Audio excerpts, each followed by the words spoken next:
Lastly, and this is probably the most important thing you do when you run a public company, is coming up with the right strategy for the company and then doing the allocation to hopefully follow that strategy.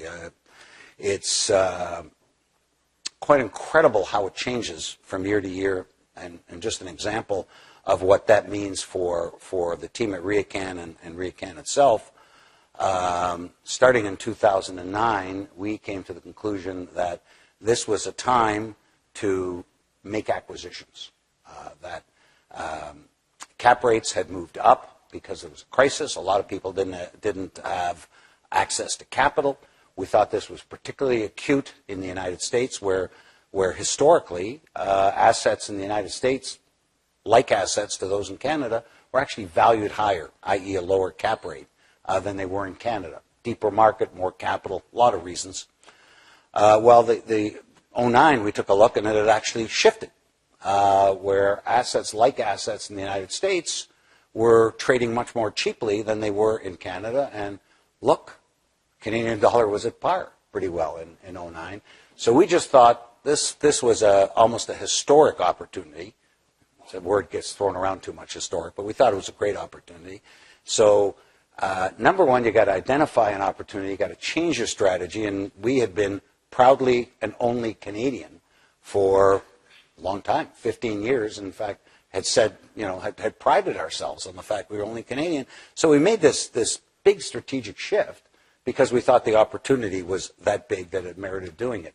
Going back to my comments about public markets, then we had to sell the validity of that shift to our stakeholders, and then we had to come up with the capital to allocate to that, because over a period of 3 years, we acquired about $1.5 billion in assets in the United States. Today, we own about 50 shopping centers down there in 2 geographies. And again, the United States is a big place. We have to decide where in the United States, because just a scattergun approach is not one that I found generally to be successful.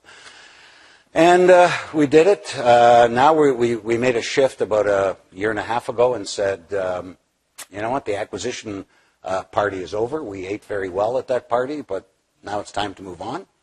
And, how are we going to make our money for the next 5 years? And we came to the conclusion that it's really going to be all about internal growth. It's going to be about development, ground-up development, and most important, redevelopment of many of the assets that we've collected over the last 20 years, and more in the big cities of Canada.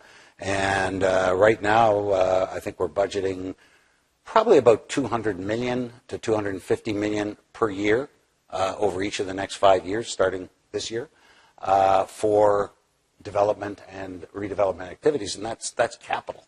And then we'd lever that up a bit. So I think our head of development, Jordy Robbins, who I think is here today, he had nothing better to do, eh? But anyway, he put together a chart which I think is already outdated when we did an investor presentation he did last year, and I think he was showing about $1.5 billion over the next 5 years, and I suspect that is outdated at this point. It's more. So again, you have to sell that strategy, and then you have to make sure you've got the capital to carry it through, which I think we've done.